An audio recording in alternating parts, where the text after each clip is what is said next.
Hello guys, मैं हूं Aamir. Dubai का वीज़ा पाकिस्तानियों के लिए अब ऐसे हो चुका है जैसे यूरोपियन वीज़ा। लंबी लंबी लिस्टें, लंबी लंबी डॉक्यूमेंटेशन, स्टेटमेंट्स, जायदाद के पेपर। ये कैसे हुआ? एक वक्त हुआ करता था दुबई का वीज़ा शावर जाने से पहले अप्लाई होता था। एक पिक्चर, एक पासपोर्ट की कॉपी एजेंट को दी जाती थी। एयरपोर्ट पहुंचने से पहले वीज़ा आ जाया करता था।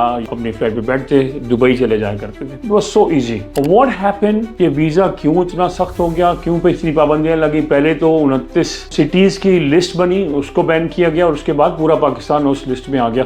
इसका जिम्मेदार कौन है? पाकिस्तानियों से ये हक किसने छीना, किस तरह छीना, इसका अहाता करेंगे। वीडियो आखिर तक देखिएगा। आई विल टेल यू अब आप किस तरह एमिरेट्स का वीजा अप्लाई कर सकते हैं और अपना मकसद हासिल कर सकते हैं दुबई पहुंचकर। 5 साल पहले ये सिस्टम को अब्यूज किया गया। एक सिस्टम है दुबई में जिसका नाम है इत्तेहाद ब्यूरो। इत्तेहाद ब्यूरो एक कंपनी है जो कि तमाम अमारातियों का डेटा अपने पास स्टोर करती है। जब भी कोई एप्लीकेंट जाता है किसी फाइनेंशियल इंस्टीट्यूशन में फाइनेंस हेल्प के लिए या लोन के लिए या मोर्गेज के लिए, तो वो इंस्टीट्यूशन लिंक करता है इत्तेहाद ब्यूरो के डेटे को। इत्तेहाद ब्यूरो तमाम डेटा इंडिविजुअल्स का अपने पास रखती है। जब भी किसी को रिक्वेस्ट करनी हो तो वो इत्तेहाद ब्यूरो से रिक्वेस्ट करके उस इंडिविजुअल के बारे में पता लगाती है कि क्या ये इंडिविजुअल इस काबिल है कि इसको लोन दिया जाए। फर्ज कर लें आप एमिरेट्स बैंक में जाते हैं और अप्लाई करते हैं कि जी मुझे 1 लाख दिरहम का लोन चाहिए फॉर पर्सनल रीजंस। एप्लीकेशन लेते हैं, उसी वक्त आपके सामने आपका डेटा एक्सेस करते हैं इत्तेहाद ब्यूरो में। और अगर आपने 1-1.5 साल में अच्छे तरीके से अपनी जिंदगी गुजारी है दुबई में या एमिरेट्स के अंदर, वो उसको फौरन एक्सेस करते हैं और उसकी बुनियाद पर आपको लोन अप्रूव कर देते हैं। वो लोन आप जो मर्जी करें, आप उसको पाकिस्तान ले जाएं, आपको लोकल इस्तेमाल करें, बिजनेस में पर्सनल कोई चीज लेनी है। इसी तरीके से कुछ लोग मोर्गेज अप्लाई करते हैं। अगर आप 3 साल से ज्यादा अरसे तक दुबई में या एमिरेट्स में रह रहे हैं तो आप एलिजिबल हो जाते हैं मोर्गेज के लिए। अगर आपकी तनख्वाह सर्टेन अमाउंट से ऊपर है तो आपको तकरीबन 5 lakh, 10 lakh, 2 million, 15 million, 20 million, 100 million तक लोगों को यहाँ पे मोर्गेज मिलता है, depending on what is their status. किन लोगों ने इस सिस्टम को हाईजैक किया पहले, फिर ईंधन बने वो लोग जो बेचारे गरीब थे, उनको पाकिस्तान से बुलवा कर बैंकों से लोन लेके चंद पैसे उनको दे के वापस भेज दिया गया और बाकी पैसे खुद रख लिए। ये लोग सामने नहीं आते, ये माफिया की तरह ऑपरेट करते हैं। दफ्तर बनाए हुए इन्होंने, एक एक दफ्तर में 25-25 कंपनियां रजिस्टर की हुई हैं। एक एक कंपनी पे 25-30 एम्प्लॉई बुलाते हैं ये लोग। गरीब वो लोग जो पाकिस्तान के बुरे हालात की वजह से सफर कर रहे हैं, रोजगार नहीं है, वो लोग इसका विक्टिम बनते हैं। बेसिक कानून क्या है? आपके नाम पे आपके अकाउंट में सैलरी आ रही हो,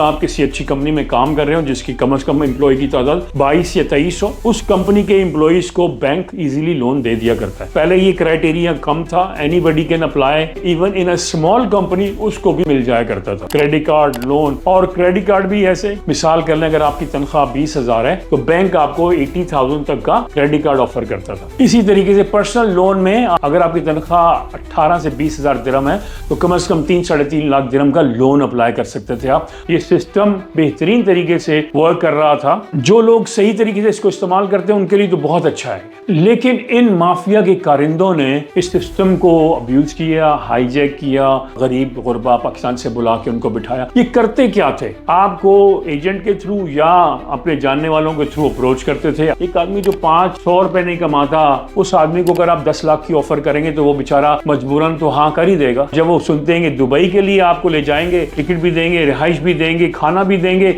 और साथ में 5-7-10 लाख रुपए भी देंगे, तो आप कहाँ इनकार कर सकते हैं? जब इन लोगों को आज से 5 साल 6 साल पहले इस सिस्टम की समझ आई तो इन लोगों ने ये काम शुरू कर दिया। लेकिन गवर्नमेंट को इस चीज की समझ आने में थोड़ा टाइम लगा, जिसका रिजल्ट आपने देखा कि 1.5 साल से पाकिस्तानियों के वीजे बैन है। इसके जिम्मेदार वो लोग हैं जो पाकिस्तान से ही ताल्लुक रखते हैं। वो अपने मामूली से फायदे के लिए पूरे पाकिस्तान की इन्होंने बलि चढ़ा दी। अमारात में मिलियंस ऑफ डॉलर का नुकसान किया इन्होंने, जो लोन की शक्ल में और क्रेडिट कार्ड की शक्ल में हासिल किए। वो लोग जिन लोगों को ये लाया करते थे उन लोगों को उनको खाना देते थे, मोबाइल देते थे, तनख्वाह मिलती थी एक किस्म की, और फिर 6-8 महीने बाद जब फायदा उठा लिया जाता था तो इनकी टिकट कटा के पाकिस्तान भेज दिया जाता था, जो कि दोबारा कभी भी एमिरेट्स नहीं आ सकते। अगर आएंगे तो फिर पकड़े जाएंगे और फिर जेल भी जाएंगे। जब ये सिस्टम का इन लोगों को पता लगा, एमिरेट्स की गवर्नमेंट को, तो इन्होंने पाकिस्तान को बैन कर दिया। 8.7 मिलियन पाकिस्तानी गल्फ में और अमारात के अंदर काम करते हैं, जिनमें Saudi Arabia, Qatar, Bahrain, Oman, Kuwait और फिर यूनाइटेड अरब एमिरेट्स। ये यहाँ तक करते हैं कि जो मजदूर यहाँ तबका काम कर रहा है उसको भी लालच देते हैं और उनको भी बेचारों को नौकरी से निकलवा के अपने पास ट्रांसफर करवाते हैं, उनके वीजे निकलवाते हैं और फिर उनको घर बिठा देते हैं और उनके लिए क्रेडिट कार्ड अप्लाई करते हैं, लोन अप्लाई करते हैं, पैसे लेते हैं, उनको कुछ पैसे देते हैं और वो फिर उनको वापस भेज दिया जाता है। नतीजा ये निकला कि पाकिस्तान को बैन कर दिया गया और पाकिस्तान अभी तक सफर कर रहा है। लेकिन अभी इस टाइम पाकिस्तानी लोग सिक्योरिटी रिस्क में हैं। इतने तादाद में इन्होंने यहाँ पे ये क्राइम किया कि मिलियन डॉलर का लॉस हुआ। का दुक्का वीजे लगते हैं जिनकी अपनी अच्छी रेपुटेशन है। साल तक तो ये रहा कि किसी को वीजे नहीं मिल रहे थे। जेन्युइन लोग जो कि अपनी नौकरी के लिए पाकिस्तान से इधर आना चाहते थे, नौकरियां थी उनके पास लेकिन वीजे नहीं लग रहे थे। कुछ लोग जो अपनी इन्वेस्टमेंट के लिए पाकिस्तान से आना चाहते थे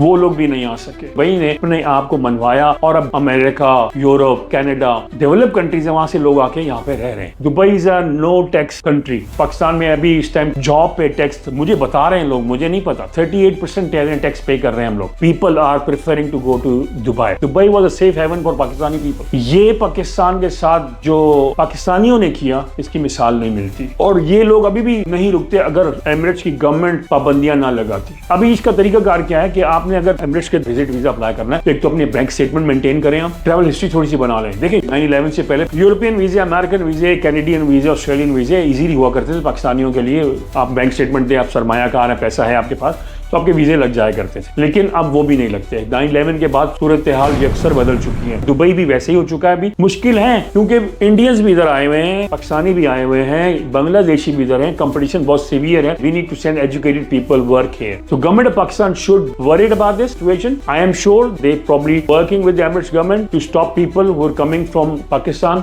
अनपढ़ लोग जो मजदूरी कर सकते हैं वो कॉन्ट्रैक्ट के थ्रू आए, नो प्रॉब्लम। बगैर contract visit visa should not be approved. और इस चीज को माने, दुबई अब यूरोप की तरह बन चुका है।